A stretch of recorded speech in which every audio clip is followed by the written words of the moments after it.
पूर्व सीएम कमलनाथ ने बीजेपी पर साधा निशाना, कहा मध्य प्रदेश में कानून व्यवस्था और अर्थव्यवस्था चौपट। बता दें, पूर्व मुख्यमंत्री कमलनाथ ने अपने एक्स अकाउंट पर बीजेपी पर निशाना साधते हुए लिखा कि मध्य प्रदेश में कानून व्यवस्था चौपट हो गई है। वहीं महिलाएं, बच्चे, किसान और नौजवान सभी परेशान हैं। दलित और आदिवासियों पर अत्याचार हो रहे हैं। प्रदेश की अर्थव्यवस्था चौपट हो गई है। महंगाई चरम पर है। उन्होंने आगे लिखा, लेकिन इस सब से भाजपा की सरकार को कोई मतलब नहीं है। प्रदेश की जनता को इस अत्याचार से मुक्ति दिलाने के लिए 16 दिसंबर को कांग्रेस पार्टी मध्य प्रदेश विधानसभा का घेराव करेगी। सभी कार्यकर्ताओं और नागरिकों से अनुरोध है कि बड़ी संख्या में घेराव में शामिल हों।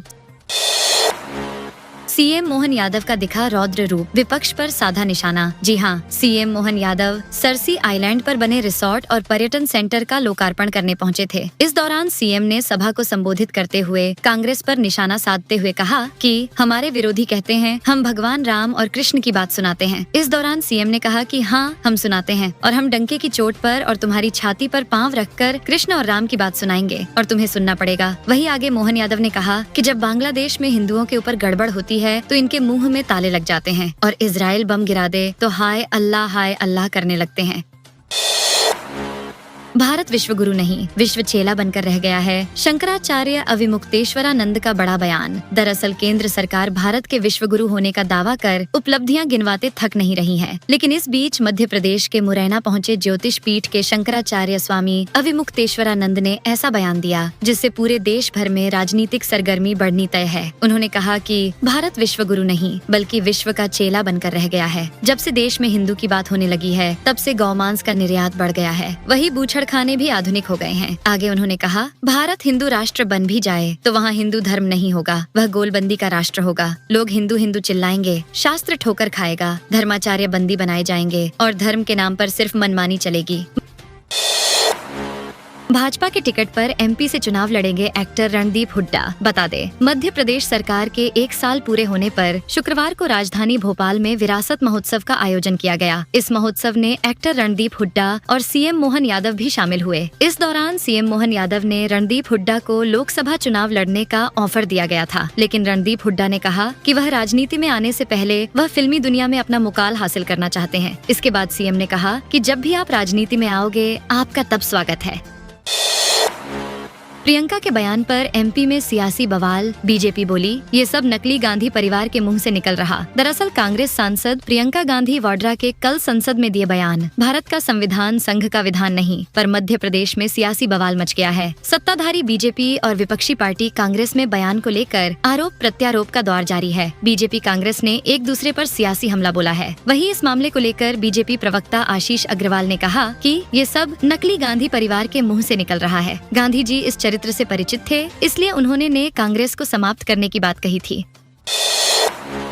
एमपी से महाकुंभ जाने वाले श्रद्धालुओं के लिए खुशखबरी, जनवरी से शुरू होगी ये स्पेशल ट्रेनें। बता दें, मध्य प्रदेश से प्रयागराज के कुंभ मेले में शामिल होने की इच्छा रखने वाले श्रद्धालुओं के लिए खुशखबरी है। भारतीय रेलवे ने मध्य प्रदेश के श्रद्धालुओं को ध्यान में रखते हुए 2 स्पेशल ट्रेन चलाने का फैसला लिया है। यह ट्रेन राजस्थान और रानी कमलापति स्टेशन से शुरू होंगी और प्रयागराज होते हुए सीधे वाराणसी तक जाएंगी। ट्रेन में स्लीपर और एसी दोनों श्रेणी के कोच लगाए जा रहे हैं। यह ट्रेन जनवरी से फरवरी तक चलेगी, जिसमें मध्य प्रदेश के साथ राजस्थान से कुंभ मेले में शामिल होने वाले श्रद्धालुओं का भी ध्यान रखा गया है। रेलवे ने दोनों स्पेशल ट्रेनों का टाइम टेबल भी जारी कर दिया है।